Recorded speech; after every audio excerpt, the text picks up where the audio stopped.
வசந்திய பாத்தீங்களா? என் குழந்தைய பாத்தீங்களா? சொல்லுங்க அத்தா, சொல்லுங்க. அவளை எங்க தேடியும் இதுவரையில கிடைக்கல கீதா. அத்தா, என் வசதி கிடைக்கவே மாட்டாளா?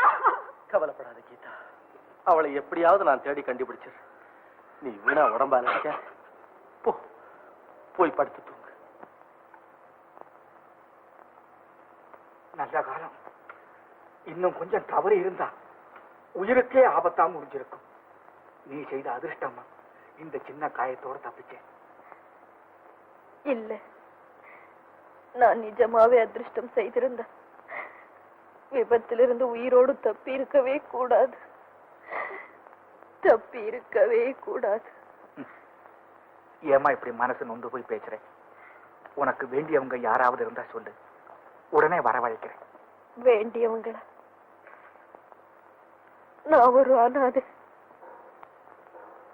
அனாதையா? ஆமா. தயவு செய்து மேற்கொண்டு என்னை எதுவுமே கேட்காதீங்க. இல்லம்மா, நான் ஒண்ணுமே கேட்கல. நீ ஓய்வெடுத்துக்க.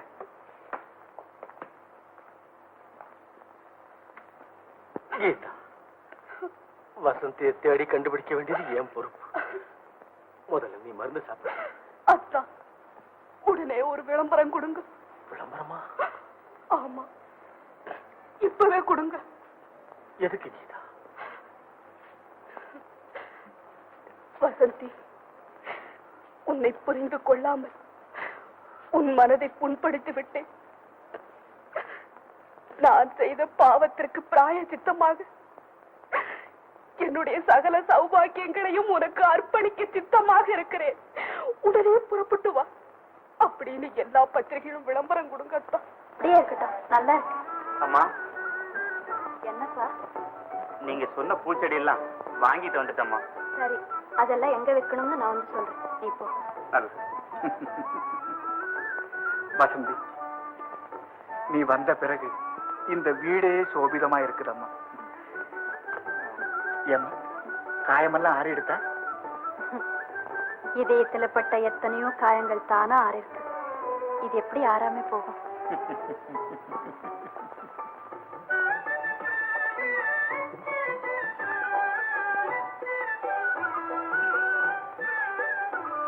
இத்தனை நாள் என்ன ஆதரிச்சதுக்கு நான் ரொம்ப கடமைப்பட்டிருக்கேன்.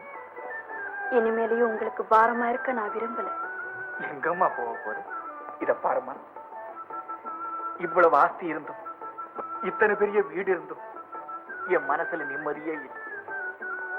காரணம், 3 வருஷத்துக்கு முன்னாடி என் மகன் ஒரு சின்ன மனஸ்தாபத்துல கோவிச்சுட்டு வீட்டை விட்டு எங்கேயோ போயிட்டான். அவன் பிரிவார நான் தினமும் துடிக்கிறேம்மா.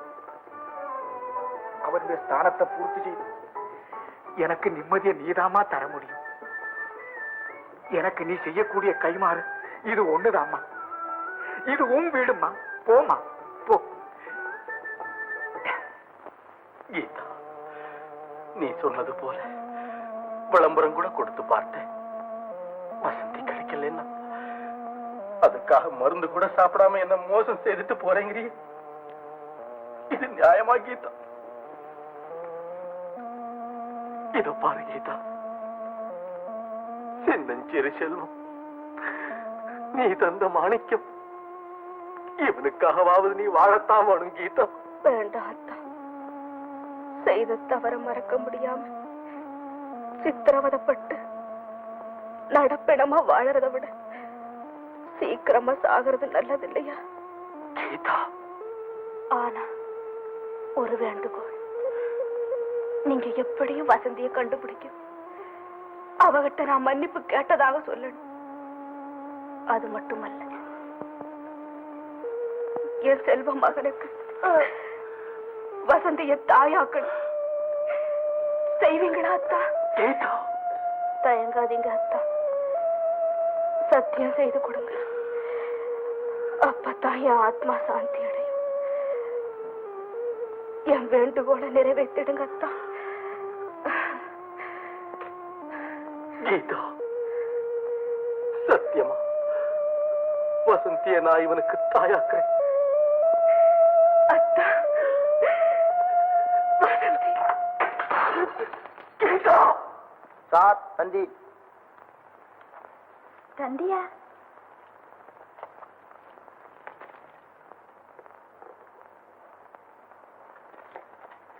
மாமா, மாமா, உங்களுக்கு தந்தி வந்திருக்கு. தந்தியா? நீயே படிமா.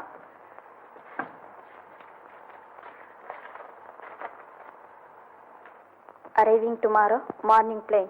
Son. மகனா? என் மகனா? நாளைக்கா வர்றான்? என் மகன் வந்துட்டான், என் மகன் வந்துட்டான்.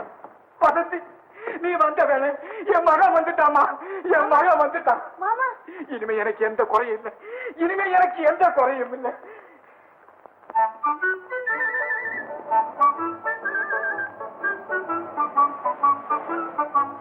வாங்க வாங்க வாங்க வாங்க வாங்க வாங்க.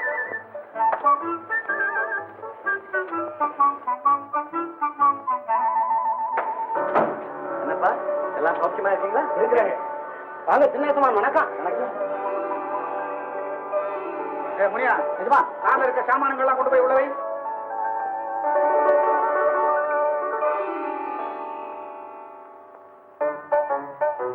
என்ன தம்பி அப்படி பாக்குற? உனக்கு புதுசா இருக்கு இல்ல? அது பேர் வசந்தி. வசந்தி, இவன் தாமா என் மகன் ரகு. வாங்க.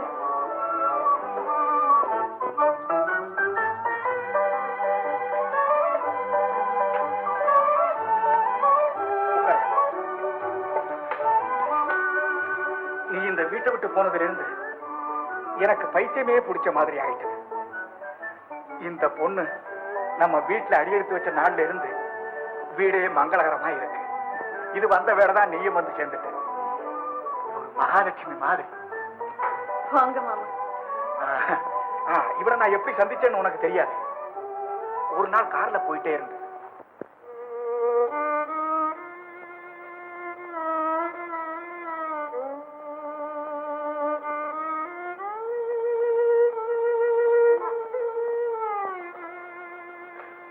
ராஜா ராஜா ராஜா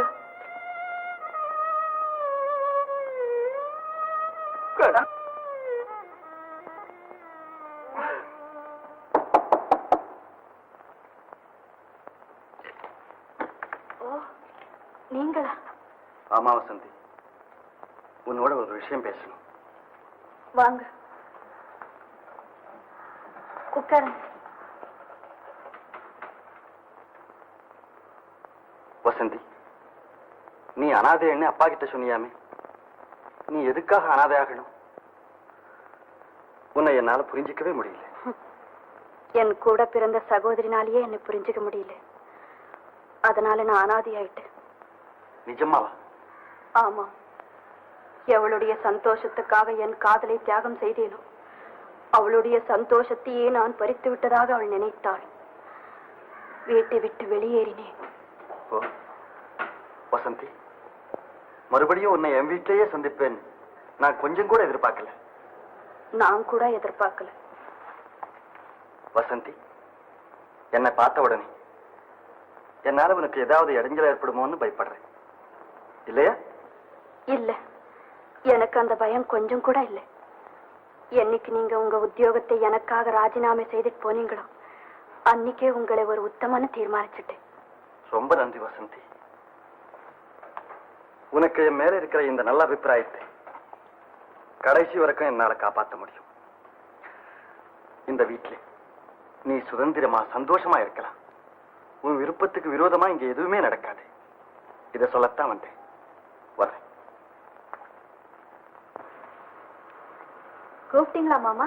ஆமாமா, உங்ககிட்ட ஒரு முக்கியமான விஷயமா பேசணும். என்ன? ஒண்ணுமில்ல, இத பாருமா, எனக்கு ஒரு சின்ன ஆசை. அது நிறைவேறிடுச்சுன்னா நான் ரொம்ப சந்தோஷப்படுவேன். என்ன மாமா அது?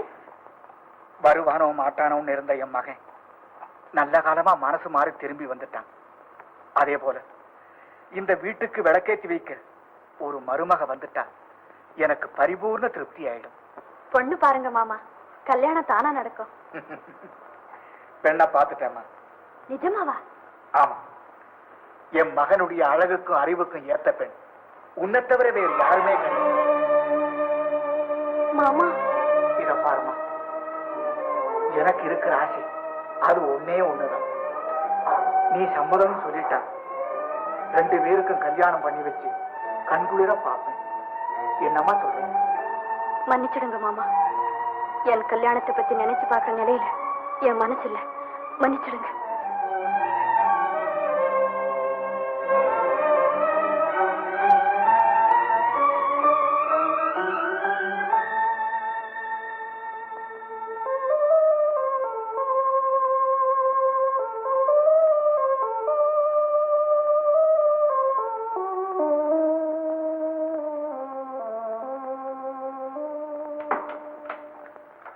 வசந்தி, அப்பா உன்கிட்ட பேசிக்கிட்டு இருந்ததை நான் கேட்டுக்கிட்டு இருந்தேன். ஏதோ அவர் உன் மேல வச்சிருக்கிற அளவு கடந்த வாஞ்சையினாலே நீ இந்த வீட்டு மருமகளாகணும்னு ஆசைப்பட்டார். உன் மனோநிலை புரியாமே உன் மனசை புண்படுத்தியதுக்காக அவர் சார்பிலே நான் உன்னை மன்னிப்பு கேட்க வந்தேன். அப்படியெல்லாம் சொல்லாதீங்க. இல்ல வசந்தி, கல்யாணங்கிறது பொம்மை விளையாட்டு இல்லை, அழியாத ஒரு பிணைப்பு. இதுல கட்டுப்பாடோ வற்புறுத்தலோ இருக்கக்கூடாதுங்கிறது ஏன் அபிப்பிராயம்? இத பார் வசந்தி, நீ என்ன கல்யாணம் செய்துக்க வேண்டாம். ஆனா வேற யாரையாவது கல்யாணம் செய்துக்கிட்டு எல்லா பெண்களையும் போல நீயும் சந்தோஷமா வாழணும்.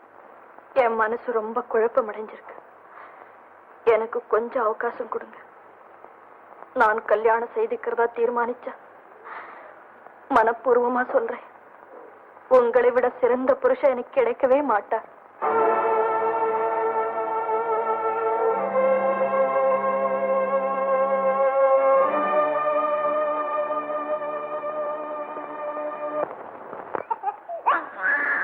அம்மா வாங்கடா, அம்மா வருவாங்கடா, தூங்குடா. ஐயோ அம்மா அம்மா, அம்மாக்கு நான் எங்கடா போறேன்? தனியா அம்மாவா? அம்மா நானும் உன்னை போல ஒரு ஆனா அது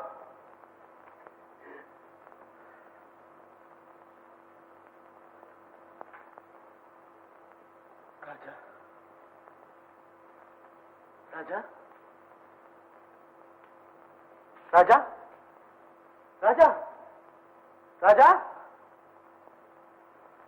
ராஜா ராஜா ராஜா ராஜா ராஜா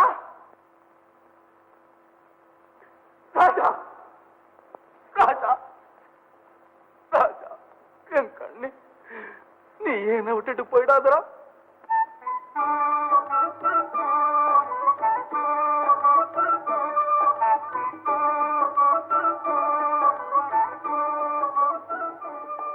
வசந்தி, தீபாவளிக்கு என்னுடைய பரிசு பட்டுப்புடவை வாங்கிட்டு. ரொம்ப நன்றி.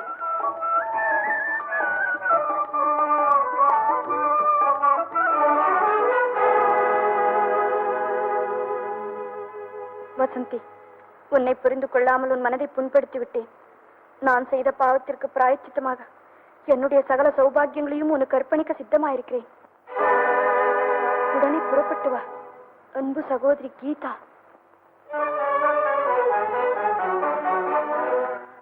வசந்தி, சிந்தித்துப் பார்.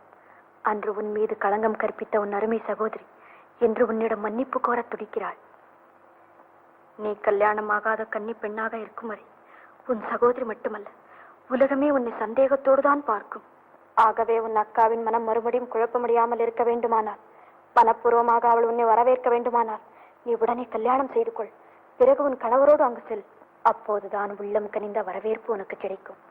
ஏறுடல் ஓரீராக இருந்த நீங்கள் மறுபடியும் ஒன்று சேர்ந்து ஒற்றுமையுடன் வாழ்வதற்கு இது ஒன்றுதான் சிறந்த வழி. வசந்தி, தூய்மையுடன் வாழவனுக்கு திருமணம் தேவை. உன்னை நல்ல பாதையில் நடத்தி செல்ல ஒரு துணைவன் தேவை. தயங்காதே வசந்தி, உடனே முடிவு செய்.